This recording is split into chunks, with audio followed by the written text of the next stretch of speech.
मैं जीवित रहूं या नहीं रहूं, मेरी लंबी उम्र रही है और मैं ये इस पर मुझे अगर गौरव किसी चीज पर है तो इस पे है कि सारा जीवन मेरा सेवा में गया।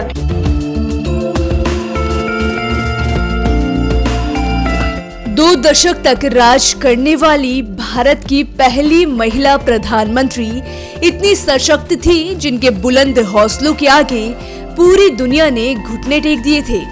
इंदिरा अकेली वो महिला प्रधानमंत्री है जिन्होंने न केवल अपने देश में बल्कि विदेशों में भी अपनी मजबूत इरादों के डंके बजवाए हैं। चाहे परमाणु परीक्षण के दौरान बुद्धा स्माइलिंग की बात हो या फिर पाकिस्तान के अत्याचार से जूझ रहे बांग्लादेश को आजाद कराने की, या फिर आपातकाल और अंतरिक्ष में अमेरिका को अपनी मजबूती दिखाने की, हर जगह इंदिरा का डंका बजा है। इतना ही नहीं, उन्होंने पंजाब में फैले उग्रवाद को उखाड़ फेंकने के लिए कड़ा फैसला लेते हुए स्वर्ण मंदिर में सेना तक भेजी थी।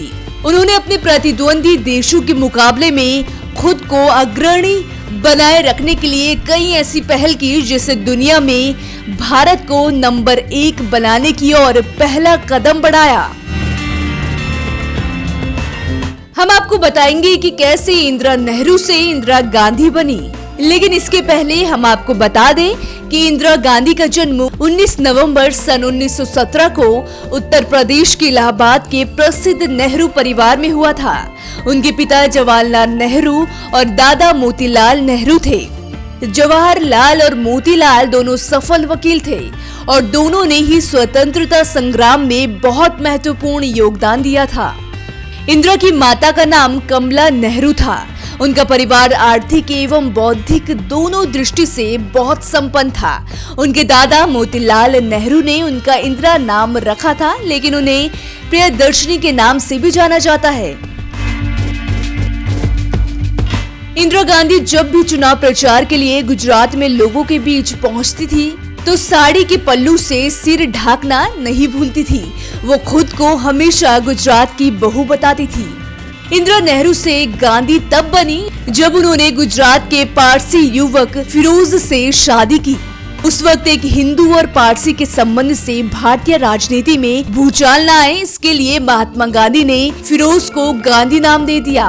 बाद में ये परिवार राजनीति में इसी नाम से मशहूर हुआ।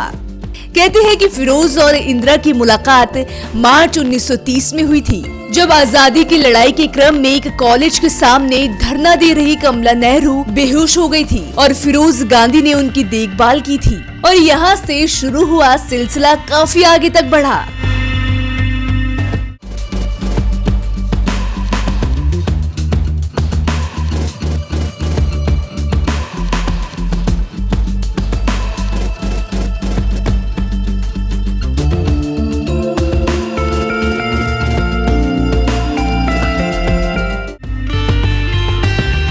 कहा जाता है कि फिरोज कमला नेहरू की हालत जानने के लिए उनके घर जाया करते थे।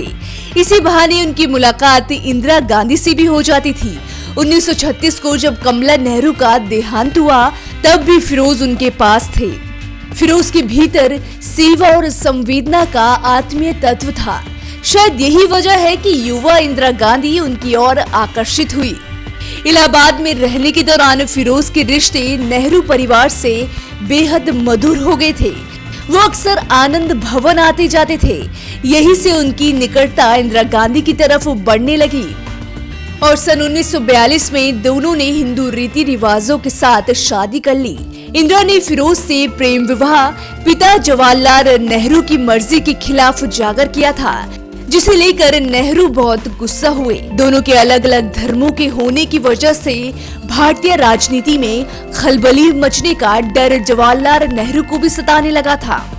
इसलिए उन्होंने ये बात महात्मा गांधी से बताई और सलाह मांगी, तो महात्मा गांधी ने फिरोज को बेटी की तरह समझते हुए गांधी सरनेम की उपाधि दे दी।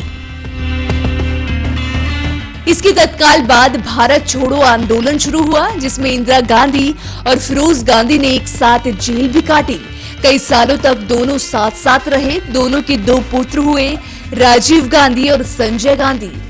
1960 में फिरोज गांधी की दिल का दौरा पड़ने से मौत हो गई। इसके बाद इंदिरा गांधी राजनीति में सक्रिय हुई और भारत की पहली प्रधानमंत्री बनी।